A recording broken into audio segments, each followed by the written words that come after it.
So this is the normal way. But once you start doing this, you're connecting those 2 points. This is abnormal, meaning this is the actual total opposite. But if you can check between this one and that one, this one and that one is the normal.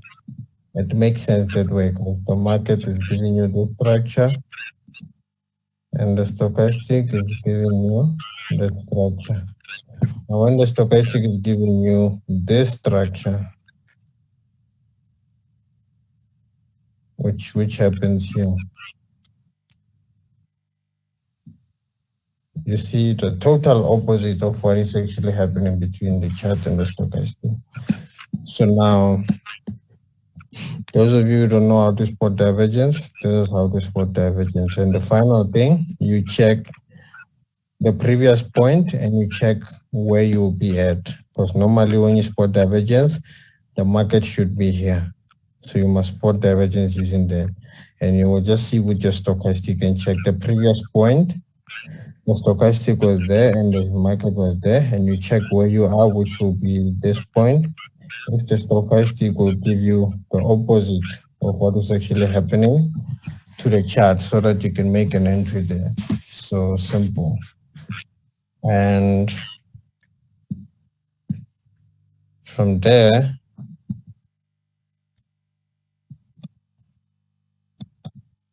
what you're going to do is confirm by the crossing over. There are two lines inside the stochastic that move. The red, the purple and the orange line. Immediately after those lines cross here, we're going to be on a buy. And this thing, it ranges, the stochastic ranges from 0 to 100. And the 20 line, it is highlighted. The 80 line, it is also highlighted. So we want divergences where the market touched the overbought and oversold. This is the overbought. This is the oversold. Now, between these 2 points, for a buy, when you are on a buy, we must look for divergence this side. When we're on a sell, we must look for divergence that side in order to take the market down, here to take the market up. So that's how we go about spotting the divergence. Immediately after the crossing here, you enter your buys.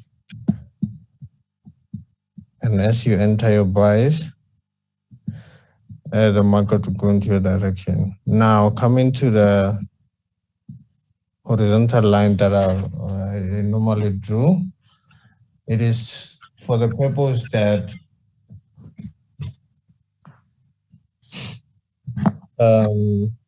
in order to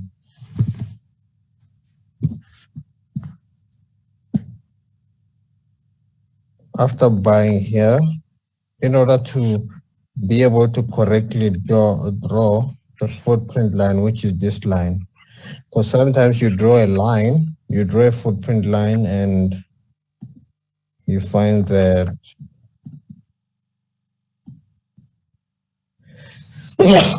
sorry, you find that the market just consolidates around, just plays around. So what is actually happening is that even though you bought there, what we do is that we put the horizontal line. We put the horizontal line for one reason, in order to wait for the market to break that horizontal line on the above. Immediately after candles close above there, and we find some retests so that we can be able to enter more buys. That's when we conclude that as a footprint. The reason why we do that, it is because of, you see what happened. I didn't, because some will say, here, the market has broken the first layer, so they will even close this cell. So you will tend out to make a lot of mistakes. But if you wait for the market to break this, that's when you can full classify that as a footprint line. After the market breaks the horizontal line that you put there in order to emphasize. So that thing is a footprint, because what we're trying to do, if we're trying to get rid of the confusion that happens, because you find that sometimes you drew your footprint, but it is not where you should have drawn it. The market just gave you fine. After the market gives you and you spot your divergence there, immediately you draw your footprint there and you say that will be your footprint. But you should now know that you must wait. And in order to be perfect, what we do re-entries now, we'll start to be making them after the breakout of that line, of the horizontal line. So that we avoid the consolidation that normally happens.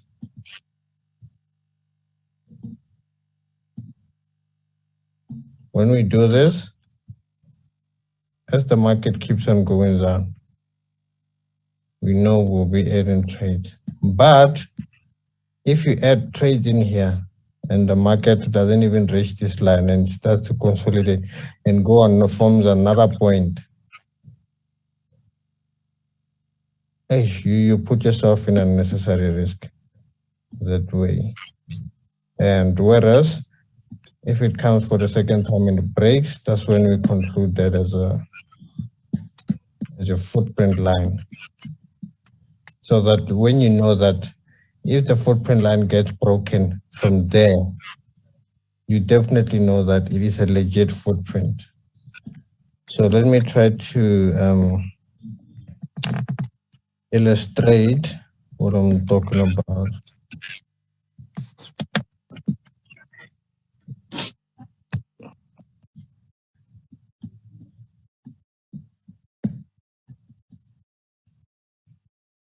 Oh yeah, this is perfect, guys. And it's a very smart way to move around it, because you want to enter on a trade. Look, someone will say, okay, I have a full footprint.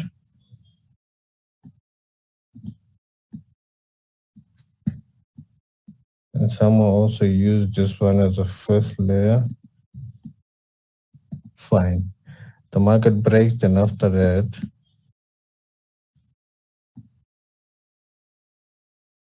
you see there was a clear divergence, everything. So now in that case, in order to confirm that as a footprint, you'll have to put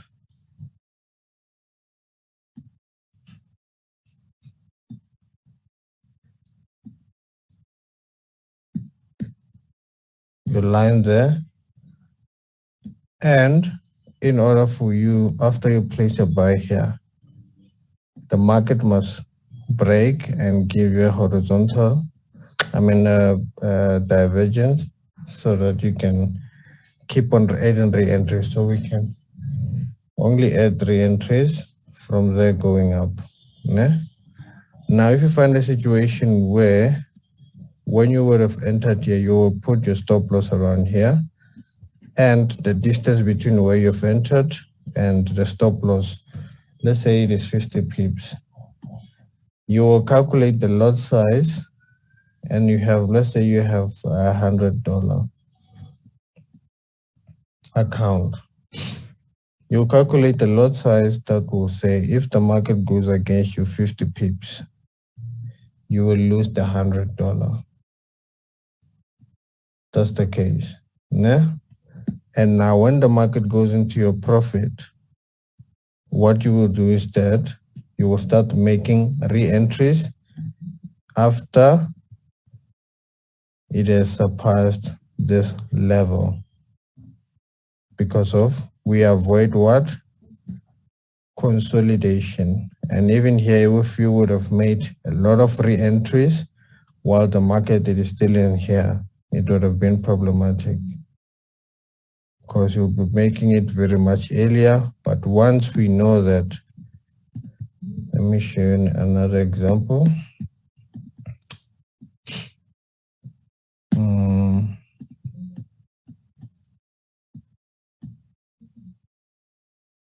Okay.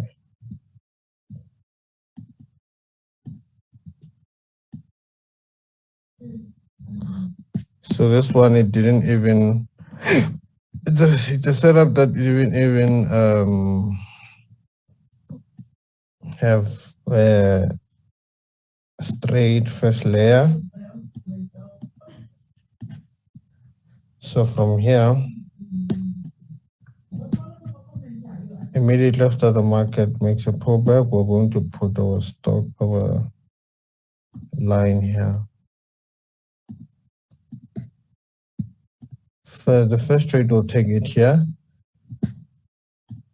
as the one where after we take it here, we'll put our stop loss here and we'll calculate the lot size that will accommodate us here. Immediately after the breakout here and the retest, that's when we start adding re-entries. The reason why we do that, because we don't want to be in a very risky area. Because normally if you've analyzed the footprint, the way the footprint, even though like when I was starting it, the way I've been seeing the market is the market will do this. Immediately when it loses momentum, it starts consolidating until it breaks. And after it goes into an opposite direction, after that it starts consolidating until it breaks. So let me show the visual representation of what I'm talking about. Here is it. It went up.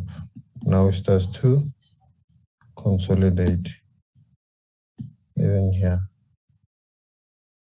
It went up, starts to consolidate. And it happens in different forms or all together. So, but sometimes it really doesn't. But it is the normal case that we normally deal with. So as there is, you guys can see the consolidation there. So as there is consolidation normally here, where we're supposed to spot the footprint, you have to be very careful of how you're actually spotting it. Okay.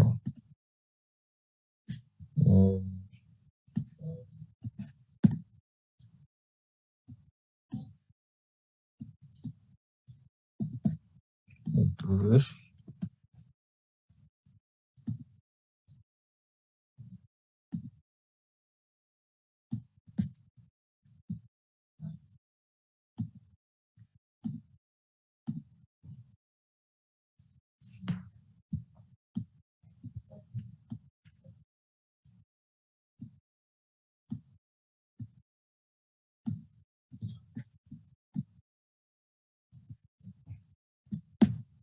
So this consolidation, I already knew that, okay, here the market is starting to come to a point where we can expect a turn. Because if it had a momentum, it would have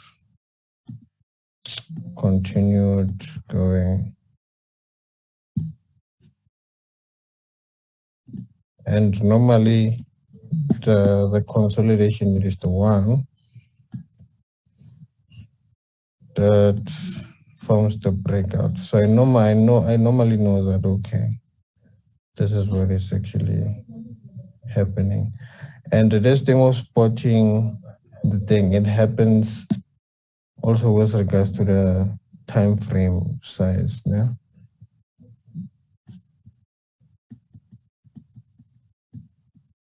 Also accommodate the size. Depending, looking at how big the trend is, like look at how, if you can be able to check and see, okay, you see this big structure, and after that, you use this one, you see this big structure. There's no way you're going to come back and use this one as a thing. Even if you use it, you'll still get an answer of what is actually happening. But what I'm trying to say is that, like the market, I mean, the footprint will be a footprint at the end of the day. So it will show you where will the market be heading. But as we know that this is a consolidation phase at the end of, before the market can even break the first layer, it normally consolidates. So you must be very careful in terms of the structure that you are looking at and how you draw your thing if you're focusing on a certain footprint. But nonetheless, from there you should be worried about something that is already done. And before you can be able to draw your footprint line, you don't have to be in a hurry to do that. You just let the market form that. There's nothing magical that you have to do. You just let the market form that, then you'll be very fine. And yeah, the rest from there, you will just see. So I want us to take a look at something, a trade we can get on for today.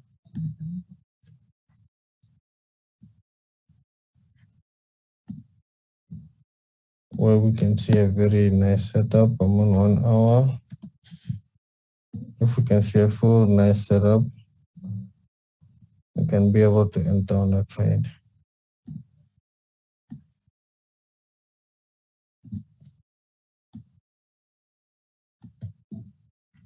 So that's one. So still on the downside, so it's not something we can look at unless if we try to decide to go to the, but it is better if we find a situation where a trade where the 1 hour it is showing it is at a divergence. That way we will not have to hesitate to get on the trade. Brian, can we check GBP JPY? I'm on it right now. Oh yeah, thanks. I wouldn't place on a trade because there's too much consolidation on this trend. So it seems like it will take time for it to go into profit because you can see how it has been coming to and how it is consolidating now. So it will need a lot of patience. So we need to find something that we can be able to place trades today and be able to also eat today.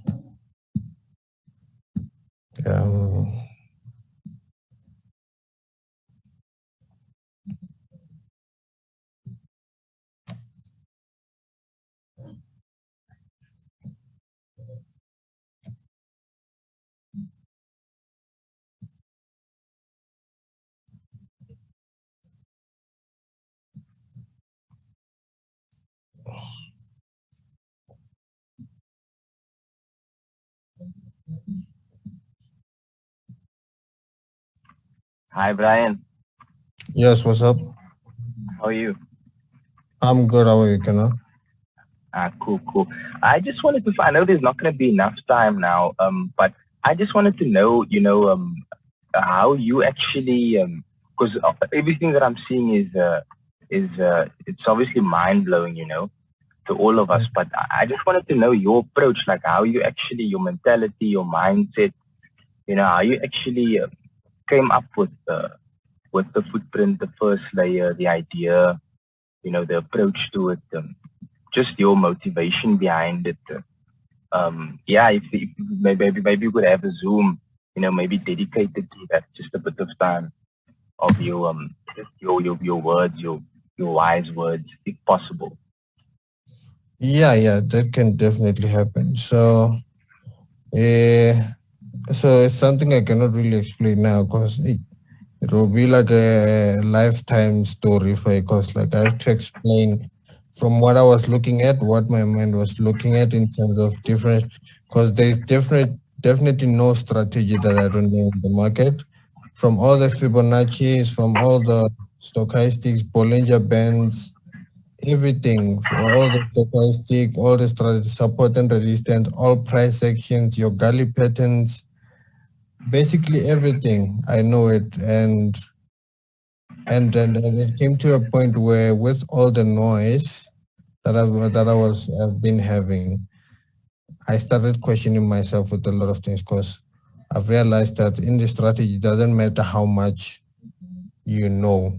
It doesn't matter. It matters how okay that which you know, if it is working for you actually in another way. So if something is working for you, if it is not working for you and it's only confusing you, then it's something that is not really worth having in your mind, that kind of a thing. So I started listening more to myself because of there's something that felt